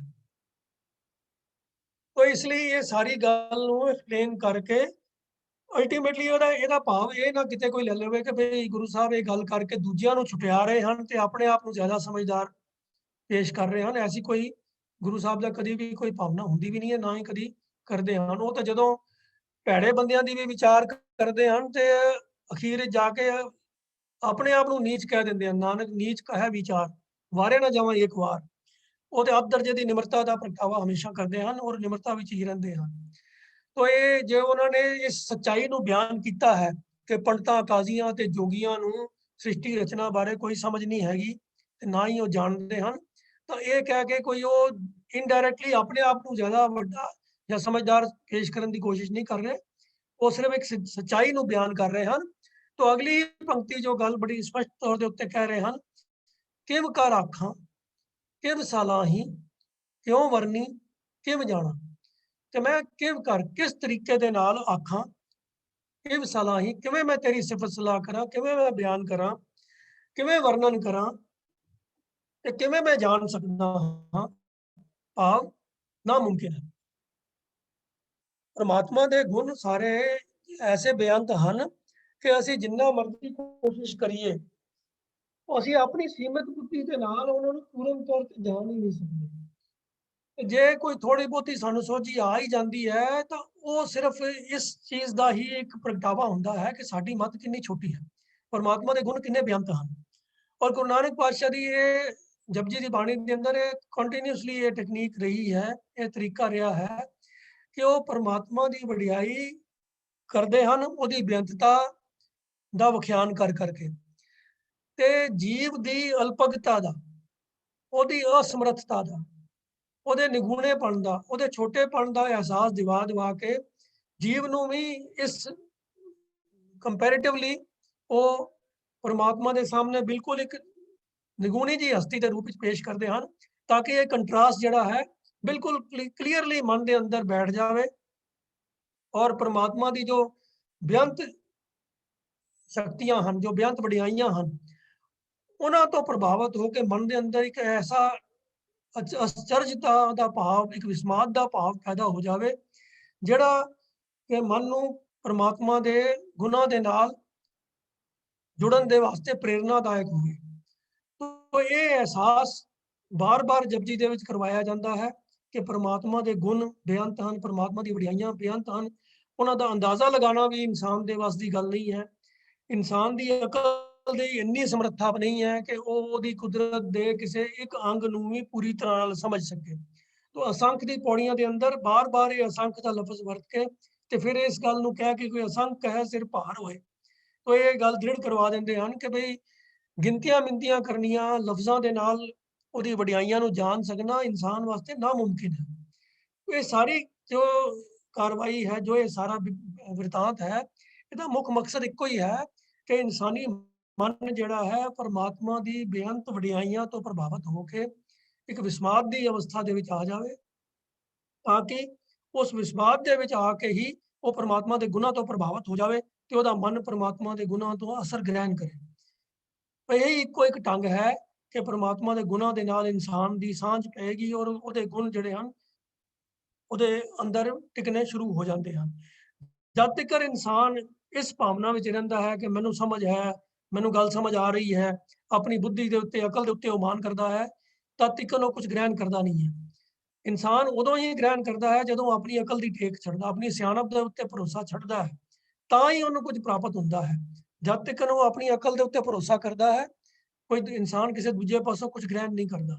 ਜਦੋਂ ਦੂਜੇ ਨੂੰ ਆਪਣੀ ਤੋਂ ਸਿਆਣਾ ਸਮਝਦਾ ਹੈ, ਆਪਣੇ ਆਪ ਨੂੰ ਉਹਦੇ ਸਾਹਮਣੇ ਅਣਜਾਣ ਅਗਿਆਨੀ ਸਮਝਦਾ ਹੈ, ਤਾਂ ਹੀ ਉਹਨੂੰ ਗਿਆਨ ਪ੍ਰਾਪਤ ਹੁੰਦਾ ਹੈ। ਤਾਂ ਪਰਮਾਤਮਾ ਦੀ ਵਡਿਆਈਆਂ ਦੇ ਵਿੱਚੋਂ ਵੀ ਕੁਛ ਇੱਕ ਇਨਸਾਨ ਦੇ ਹਿੱਸੇ ਤਾਂ ਹੀ ਆਉਂਦਾ ਹੈ, ਉਹਦੇ ਅੰਦਰ ਤਾਂ ਹੀ ਟਿਕਦਾ ਹੈ ਜਦੋਂ ਉਹਨੂੰ ਇਹ ਮਨ ਦੇ ਵਿੱਚ ਪੱਕੀ ਤੌਰ ਤੇ ਅਹਿਸਾਸ ਹੋ ਜਾਂਦਾ ਹੈ ਕਿ ਮੈਂ ਕੁਝ ਕਰਨ ਦੇ ਸਮਰੱਥ ਨਹੀਂ ਹਾਂ, ਪਰਮਾਤਮਾ ਸਰਬ ਕਲਾ ਸਮਰੱਥ ਹੈ, ਉਹਦੀ ਸਮਰੱਥਾ ਦਾ ਮੈਂ ਤਾਂ ਅੰਦਾਜ਼ਾ ਵੀ ਨਹੀਂ ਲਗਾ ਸਕਦਾ। ਤਾਂ ਉਸੇ ਹੀ ਭਾਵ ਨੂੰ ਵਰਣਨ ਕਰਦੀ ਹੋਈ ਇਸ ਪੰਕਤੀ 'ਚ ਗੁਰੂ ਸਾਹਿਬ ਕਹਿੰਦੇ ਹਨ, ਕਿਵ ਕਰ ਆਖਾਂ ਕਿਵ ਸਲਾਹੀ ਕਿਉਂ ਵਰਨੀ ਕਿਵ ਜਾਣਾ। ਗੁਰਬਾਣੀ ਦੇ ਅੰਦਰ ਜਿਹੜਾ ਲਫ਼ਜ਼ ਕਿਵ ਔਰ ਕਿਉਂ ਹੈ, ਇਹ ਕਿਵੇਂ ਦੇ ਅਰਥਾਂ ਵਿੱਚ ਆਇਆ ਹਾਉ। ਆਮ ਤੌਰ ਤੇ ਸਾਡੀ ਅੱਜ ਦੀ ਬੋਲੀ ਦੇ ਵਿੱਚ ਅਸੀਂ ਕਿਉਂ ਲਫ਼ਜ਼ ਵਰਤਦੇ ਹਾਂ ਵਾਈ ਦੇ ਅਰਥਾਂ ਵਿੱਚ, ਕਿਉਂ ਇਹ ਮੈਂ ਕੰਮ ਕਿਉਂ ਕਰਾਂ, ਤੇ ਸਾਡਾ ਕੁਐਸਚਨ ਦਾ ਮਤਲਬ ਹੁੰਦਾ ਕਿ ਮੈਂ why should I do this. ਪਰ ਲੇਕਿਨ ਗੁਰਬਾਣੀ ਦੇ ਅੰਦਰ ਕਿਉਂ ਲਫ਼ਜ਼ ਜਿਹੜਾ ਹੈ ਵਾਈ ਦੇ ਅਰਥਾਂ 'ਚ ਨਹੀਂ ਆਇਆ, ਹਮੇਸ਼ਾ ਹੀ ਹਾਉ ਦੇ ਅਰਥਾਂ 'ਚ ਆਇਆ ਹੈ, ਕਿਵੇਂ ਦੇ ਅਰਥਾਂ 'ਚ।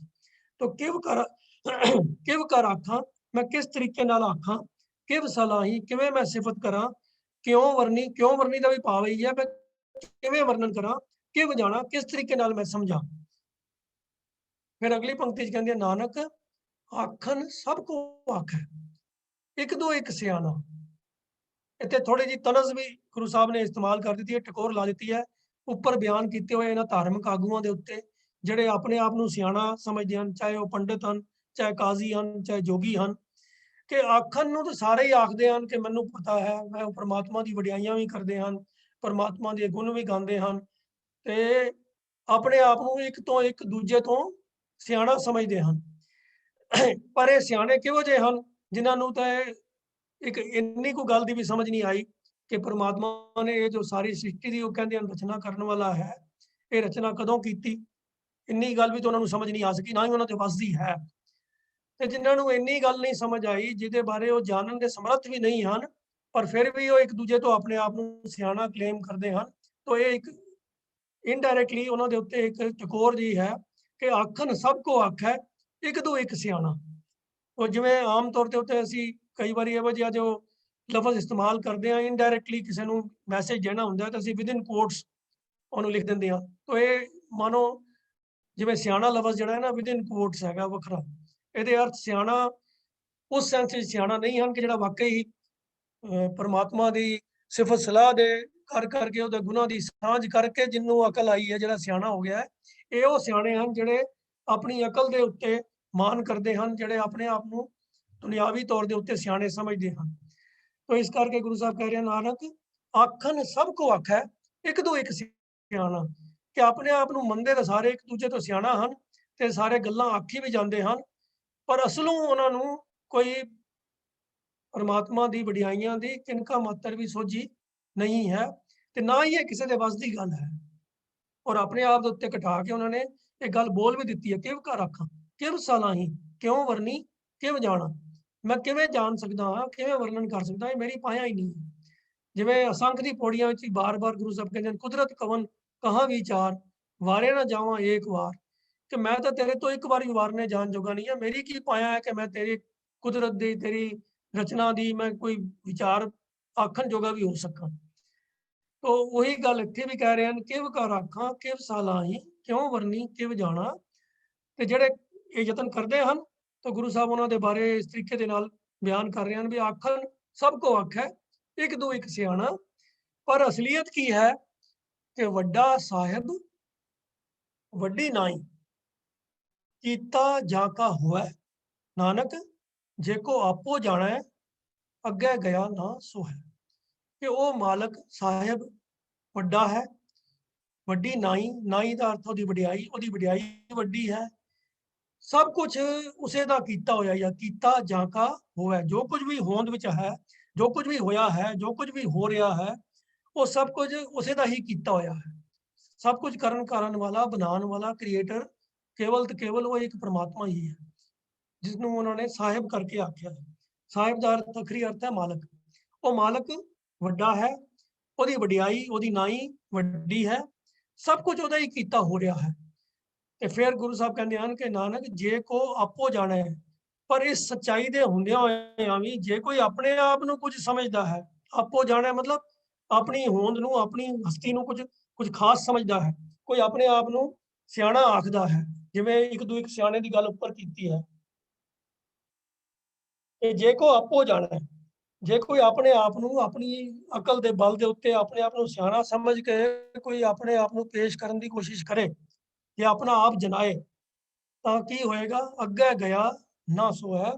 ਤਾਂ ਪ੍ਰਮਾਤਮਾ ਦੇ ਦਰ ਤੇ ਜਾ ਕੇ ਇਹੋ ਜਿਹਾ ਇਨਸਾਨ ਸ਼ੋਭਾ ਨਹੀਂ ਪਾਉਂਦਾ, ਸ਼ੋਭਦਾ ਨਹੀਂ ਹੈ। ਸੋਹੇ ਦਾ ਅਰਥ ਹੁੰਦਾ ਹੈ ਨਾ ਸ਼ੋਭਾ ਪਾਣੀ ਜਾਂ ਸੋਹਣਾ, ਚੰਗਾ ਲੱਗਣਾ, ਸ਼ੋਭਾ ਪਾਣੀ ਵਾਲਾ। ਕੋਈ ਇਹ ਗੱਲ ਜਿਵੇਂ ਆਮ ਅਸੀਂ ਕਹਿੰਦੇ ਆ ਨਾ ਵੀ ਕੋਈ ਬੰਦਾ ਬੜੀ ਮੂਰਖਾਂ ਵਾਲੀ ਗੱਲ ਕਰ ਦੇਵੇ ਤਾਂ ਕਹਿੰਦੇ ਹਨ ਵੀ ਇਹ ਗੱਲ ਕਰਨੀ ਤੈਨੂੰ ਸ਼ੋਭਦੀ ਨਹੀਂ ਹੈ, ਉਹ ਉਸੇ ਰਿਸ਼ਤਾ ਨਹੀਂ, ਜਾਂ ਤੈਨੂੰ ਸੋਹਣਦੀ ਨਹੀਂ ਇਹ ਗੱਲ ਕਰਨੀ, ਇਹ ਗੱਲ ਸ਼ੋਭਾ ਨਹੀਂ ਦਿੰਦੀ। तो गुरु साहब कहते हैं कि जे परमात्मा वो जो साडा मालक है वो इतना वड्डा है, ਉਹਦੀ ਵਡਿਆਈ इतनी ਵੱਡੀ है कि सब कुछ ਉਹਦਾ ਹੀ ਕੀਤਾ ਹੋਇਆ ਹੋ ਰਿਹਾ ਹੈ। ਤੇ ਇਹਦੇ ਬਾਵਜੂਦ ਵੀ ਫਿਰ ਜੇ ਕੋਈ ਆਪਣੀ ਸਮਰੱਥਾ, ਆਪਣੀ ਅਕਲ ਦੇ ਬਲ ਤੇ ਕੁਝ ਆਖੇ ਕਿ ਮੈਂ ਕੁਝ ਕਰਨ ਜੋਗਾ ਹਾਂ, ਮੈਂ ਕੁਝ ਜਾਣ ਸਕਦਾ ਹਾਂ, ਤਾਂ ਉਹ ਐਸਾ ਇਨਸਾਨ ਜਿਹੜਾ ਐਸੇ ਭੁਲੇਖੇ ਵਿੱਚ ਹੈ, ਜਿਹੜਾ ਐਸੀ ਗਲਤੀ ਕਰ ਰਿਹਾ ਹੈ, ਅੱਗੇ ਗਿਆ ਨਾ ਸੋ ਹੈ। ਉਹ ਅੱਗੇ ਪ੍ਰਮਾਤਮਾ ਦੇ ਦਰ ਵਿੱਚ ਪੇਸ਼ ਜਦੋਂ ਹੋਏਗਾ ਤਾਂ ਉਹ ਫਿਰ ਸ਼ੋਭਾ ਨਹੀਂ ਪਾਉਂਦਾ, ਚੰਗਾ ਨਹੀਂ ਲੱਗਿਆ, ਚੰਗਾ ਨਹੀਂ ਗਿਣਿਆ ਜਾਏਗਾ। ਤਾਂ ਇਹ ਸਾਰੀ ਪੌੜੀ ਦੇ ਅੰਦਰ ਪਰਮਾਤਮਾ ਦੀ ਬੇਅੰਤ ਵਡਿਆਈ ਦੀ ਗੱਲ ਕਰਦੇ ਹਨ ਅਤੇ ਗੁਨਾਹ ਦੀ, ਪਰਮਾਤਮਾ ਦੀ ਉਹਨਾਂ ਵਡਿਆਈਆਂ ਦੇ ਨਾਲ ਸਾਂਝ ਪਾ ਕੇ ਉਹਨਾਂ ਵਡਿਆਈਆਂ ਨੂੰ ਮਨ ਦੇ ਵਿੱਚ ਦ੍ਰਿੜ ਕਰਕੇ ਉਸ ਪਰਮਾਤਮਾ ਦੇ ਨਾਲ ਪਿਆਰ ਪਾਉਣ ਦਾ ਰਿਸ਼ਤਾ ਜੋ ਹੈ ਪੈਦਾ ਕਰਨ ਦੀ ਗੱਲ ਗੁਰੂ ਸਾਹਿਬ ਕਰ ਰਹੇ ਹਨ। ਤੇ ਜੋ ਦੁਨਿਆਵੀ ਕਰਮ ਕਾਂਡ ਹਨ, ਜਿਹੜੇ ਅਕਲਾਂ ਦੇ ਘੋੜੇ ਦੌੜਾ ਕੇ ਕੁਝ ਸਿਆਣੇ ਬਣ ਕੇ ਜੋ ਯਤਨ ਹਨ, ਉਹਨਾਂ ਦੀ ਔਰ ਜਿਹੜੇ ਧਾਰਮਿਕ ਕਰਮ ਕਾਂਡਾਂ ਦੀ ਜੋ ਹੈ ਨਿਖੇਧੀ ਗੁਰੂ ਸਾਹਿਬ ਨੇ ਇਸ ਪੌੜੀ ਵਿੱਚ ਕੀਤੀ ਹੈ। ਪੌੜੀ ਦੀ ਆਰੰਭਤਾ ਵਿੱਚ ਹੀ ਗੱਲ ਕਰ ਦਿੱਤੀ ਹੈ ਕਿ ਤੀਰਥ, ਤਪ, ਦਇਆ, ਦਤ, ਦਾਨ, ਇਹ ਸਾਰੇ ਕੀਤੇ ਕਰਮ ਸਮਝ ਕੇ, ਇਹਨਾਂ ਨੂੰ ਚੰਗੇ ਸਮਝ ਕੇ, ਇਹਨਾਂ ਨੂੰ ਮਨ ਪਵਿੱਤਰ ਕਰਨ ਦੇ ਸਾਧਨ ਸਮਝ ਕੇ ਜੇ ਕੋਈ ਕਰਦਾ ਵੀ ਹੈ ਤਾਂ ਪਹਿਲੀ ਗੱਲ ਤੇ ਇਹਨਾਂ ਤੋਂ ਕੁਝ ਪ੍ਰਾਪਤ ਹੋਣਾ ਨਹੀਂ ਹੈ। ਪਰ ਜਸਟ ਫॉर द ਸੇਕ ਆਫ ਆਰਗੂਮੈਂਟ ਜੇ ਕੋ ਪਾਵੇ, ਜੇ ਕੋਈ ਮੰਨ ਲਓ ਕੁਝ ਮਿਲਣਾ ਵੀ ਹੈ ਇਹਦੇ ਤੋਂ ਤਾਂ ਉਹ ਤਿਲ ਕਮਾਨ ਹੈ, ਮਾਮੂਲੀ ਜੇ ਕੋਈ ਕਿਸੇ ਨੂੰ ਕੋਈ ਇੱਜ਼ਤ ਮਿਲ ਜਾਏਗੀ, ਕੋਈ ਵਰਥਵਾਈਲ ਚੀਜ਼ ਮਿਲਣ ਵਾਲੀ ਇਹਨਾਂ ਤੋਂ ਹੈ ਨਹੀਂ ਹੈ। ਅਸਲ ਤਰੀਕਾ ਹੈ ਪ੍ਰਮਾਤਮਾ ਦੇ ਪਿਆਰ ਦੇ ਨਾਲ ਜੁੜਨ ਦਾ, ਸੁਣਿਆ, ਮੰਨਿਆ, ਮਨ ਕੀਤਾ ਪਾਓ।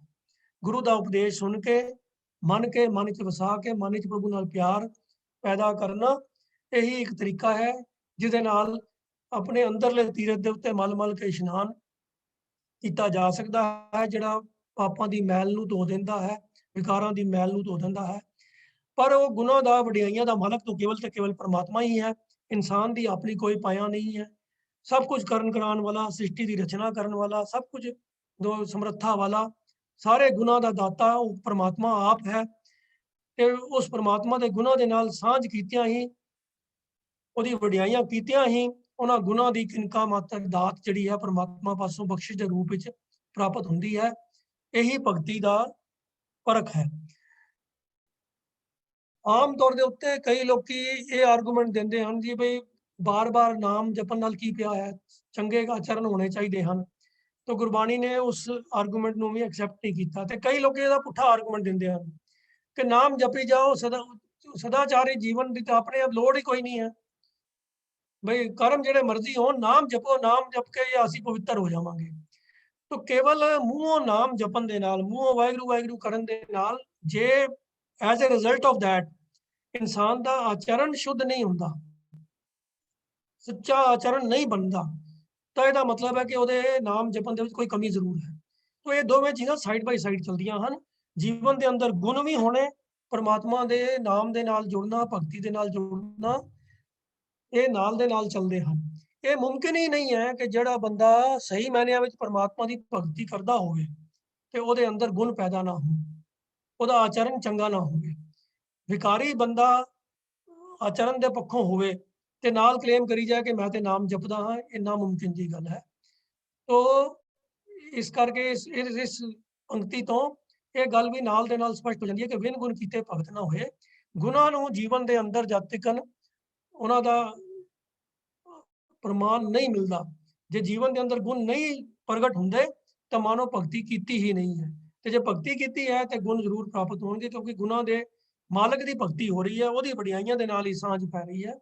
ਤੋ ਸਾਰੇ ਗੁਣਾਂ ਦਾ ਦਾਤਾ ਉਹ ਪ੍ਰਮਾਤਮਾ, ਸਾਰੀ ਸ੍ਰਿਸ਼ਟੀ ਦਾ ਰਚਨਹਾਰ ਉਹ ਪ੍ਰਮਾਤਮਾ ਹੈ। ਕਦੋਂ ਤੇ ਕਿਵੇਂ ਉਹਨੇ ਸ੍ਰਿਸ਼ਟੀ ਦੀ ਰਚਨਾ ਕੀਤੀ ਇਹਨੂੰ ਕੋਈ ਜਾਣ ਨਹੀਂ ਸਕਿਆ, ਤੇ ਜੇ ਕੋਈ ਕਲੇਮ ਕਰਦਾ ਹੈ ਤਾਂ ਉਹ ਇੱਕ ਸਿਰਫ ਫੋਕਾ ਕਲੇਮ ਹੈ, ਗਲਤ ਕਲੇਮ ਹੈ। ਐਸੀ ਗੱਲ ਕਰਨ ਵਾਲਾ ਪਰਮਾਤਮਾ ਦੀ ਦਰਗਾਹ ਵਿੱਚ ਸ਼ੋਭਾ ਨਹੀਂ ਪਾਉਂਦਾ।